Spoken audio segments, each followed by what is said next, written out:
আসসালামু আলাইকুম। স্বাগত জানাচ্ছি বিডি চ্যানেল 4 রাতের সংবাদে। সাথে আছে আমি লৌরা চৌধুরী। শুরুতে আলমগীর হোসেন সিটি সংবাদ শিরোনাম।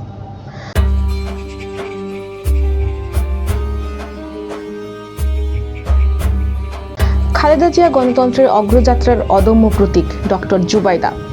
বিশ্ব নারী দিবস উপলক্ষে কিশোরগঞ্জ পৌরসভার বর্ণাঢ্য র্যালি। পাকুন্দিয়ায় গরু চুরির অভিযোগে পিটিয়ে যুবক হত্যার ঘটনায় একজন গ্রেফতার। ডিভোর্স বিতর্কে মুখ খুলেন থালাপতি বিজয়। ট্রাম্পের মন্তব্যের পর অবস্থান বদলাতে পারেন পেজেশকিয়ান। উজবেকিস্তান ম্যাচে যে সমীকরণের সামনে দাঁড়িয়েছে বাংলাদেশ। শুনছিলেন আলমগীর হোসেন সিটি সংবাদ শিরোনাম। এবার সিটি লাইভ বিস্তারিত।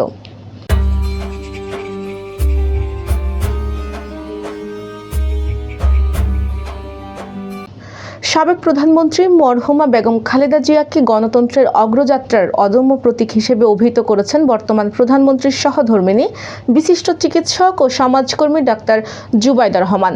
আজ আন্তর্জাতিক নারী দিবস 2026 উদযাপন ও শ্রেষ্ঠ অদম্য নারী সম্মাননা প্রদান অনুষ্ঠানে বিশেষ অতিথির বক্তব্যে তিনি এই কথা বলেন। রাজধানীর ওসমানী স্মৃতি মিলনায়তনে আন্তর্জাতিক নারী দিবস 2026-এর অনুষ্ঠানে প্রধান অতিথি হিসেবে ভাষণ দেন রাষ্ট্রপতি মোহাম্মদ শাহাবুদ্দিন। বিশেষ অতিথি হিসেবে উপস্থিত ছিলেন ডাক্তার জুবাইদা রহমান এবং কন্যা ব্যারিস্টার জাইমা রহমান। এবার স্যাফরন ডিলাইট স্থানীয় সংবাদ।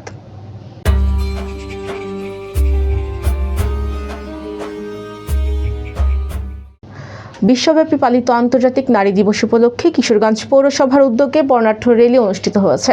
আজ সকালে পৌরসভা প্রাঙ্গণ থেকে র্যালি বের হয়ে শহরের বিভিন্ন গুরুত্বপূর্ণ সড়ক প্রদক্ষিণ করে। প্রতি বছরের মতো এবারও দিবসটি নারীর সামাজিক, অর্থনৈতিক, সাংস্কৃতিক ও রাজনৈতিক অর্জনকে স্বীকৃতি জানাতে পালন করা হচ্ছে। 2026 সালের আন্তর্জাতিক নারী দিবসের বৈশ্বিক প্রতিপাদ্য নির্ধারণ করা হয়েছে গিভ টু গেইন। এই প্রতিবাদের মাধ্যমে উদারতা, পারস্পরিক সহযোগিতা এবং নারীর ক্ষমতায়নের সম্মিলিত সহায়তার উপর গুরুত্ব আরোপ করা হয়েছে। বাংলাদেশ দিবসটির সরকারি প্রতিপাদ্য হল আজকের পদক্ষেপ আগামীর ন্যায় বিচার, সুরক্ষিত হোক নারী ও কন্যার অধিকার।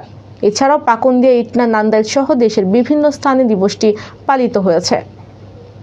কিশোরগঞ্জের পাকুন্দিয়া উপজেলায় গরু চুরির অভিযোগে গণপিটুনিতে রমিজ উদ্দিন নামে এক যুবক নিহত হওয়ার ঘটনায় জড়িত সন্দেহে পুলিশ এক ব্যক্তিকে গ্রেফতার করেছে। গ্রেফতার শাকিল উপজেলার চরটিকি গ্রামের আবুল কাশিমের ছেলে। শনিবার 7 মার্চ দুপুরে কিশোরগঞ্জের আদালতের মাধ্যমে কারাগারে পাঠানো হয়।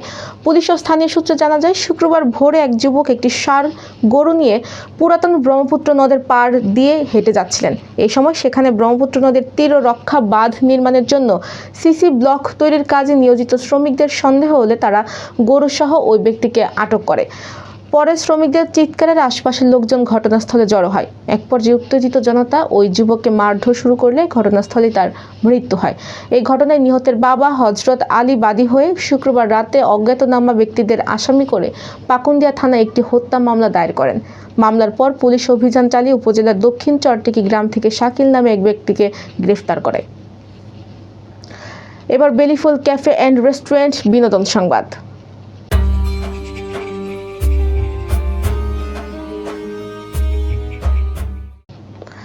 এই মুহূর্তে আলোচনার কেন্দ্রে অভিনেতা, রাজনীতিবিদ থালাপতি বিজয়। অভিনেত্রী তৃষা কৃষ্ণানের সঙ্গে পরকীয়ার অভিযোগে অভিযুক্ত তিনি। অভিনেতার বিরুদ্ধে ইতিমধ্যে বিচ্ছেদের মামলা করেছেন তার স্ত্রী সঙ্গীতা সোনারলিঙ্গম।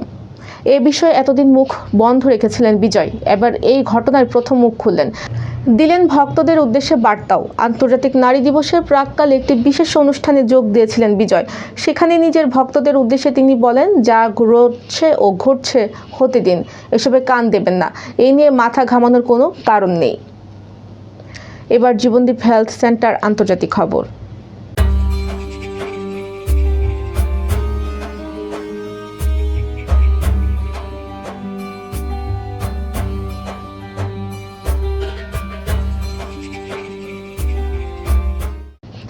তেহরান বিশ্ববিদ্যালয়ের অধ্যাপক ইজাদির মতে, ইরানের প্রেসিডেন্ট মাসুদ পেজেশকিয়ানের বক্তব্যে অবস্থান পরিবর্তনের প্রধান কারণ ট্রাম্পের প্রতিক্রিয়া। শনিবার পেজেশকিয়ান বলেন, ইরানের বিরুদ্ধে কোনো হামলা প্রতিবেশী দেশগুলোর ভূখণ্ড থেকে না হলে ইরান আর প্রতিবেশী দেশগুলোকে লক্ষ্য করে হামলা চালাবে না, এমন সিদ্ধান্ত নেওয়া হয়েছে। কিন্তু রবিবার পেজেশকিয়ান বলেন, তার মন্তব্যকে ভুলভাবে ব্যাখ্যা করেছে সেই শত্রুপক্ষ যারা প্রতিবেশী দেশগুলোর সঙ্গে বিভেদ সৃষ্টি করতে চায়। এই কথা রাষ্ট্রীয় টিভি টিভির বরাতে জানা গেছে বলে খবর দিয়েছে অনলাইন আল জাজিরা।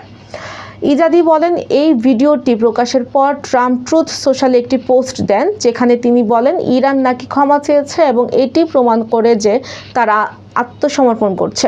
ইজাদি আরও বলেন, ট্রাম্প এরপর যোগ করেন যে তিনি এখন এমন জায়গায় হামলা করবেন যেগুলোতে আগে হামলা করার কথা ভাবেননি।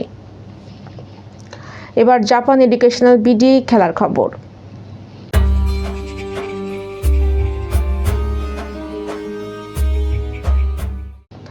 সিডনিতে চীনের সঙ্গে যতটুকু সমীহ জাগানো ফুটবল খেলেছে বাংলাদেশ, ততটুকু ভালো ফুটবল উত্তর কোরিয়ার বিপক্ষে খেলতে পারেনি।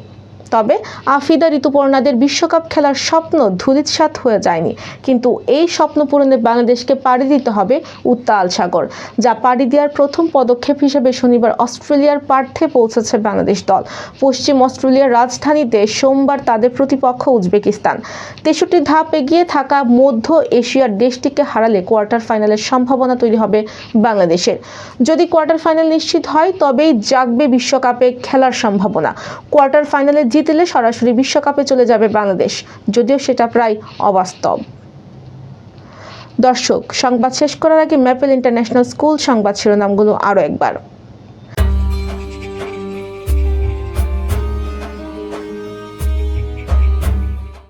খালেদা জিয়া গণতন্ত্রের অগ্রযাত্রার অদম্য প্রতীক ডক্টর জুবাইদা। বিশ্ব নারী দিবস উপলক্ষে কিশোরগঞ্জ পৌরসভার বর্ণাঢ্য র্যালি। পাকুন্দিয়ায় গরু চোরের অভিযোগে পিটিয়ে যুবক হত্যার ঘটনায় একজন গ্রেফতার। ডিভোর্স বিতর্কে মুখ খুলেন থালাপতি বিজয়। ট্রাম্পের মন্তব্যের পর অবস্থান বদলাতে পারেন পেজিশকিয়ান। উজবেকিস্তান ম্যাচে যে সমীকরণের সামনে দাঁড়িয়েছে বাংলাদেশ। প্রিয় দর্শক, এই ছিল বিডি চ্যানেল 4 রাতের সংবাদ। সবাইকে পরবর্তী সংবাদ দেখার আমন্ত্রণ জানিয়ে আজকের মতো এখানেই বিদায় নিচ্ছি। সবাই ভালো থাকবেন, সুস্থ থাকবেন এবং নিত্য নতুন সংবাদ পেতে বিডি চ্যানেল 4 ফেসবুক পেজ ও ইউটিউব চ্যানেল সাথেই থাকুন। আল্লাহ হাফেজ, শুভরাত্রি।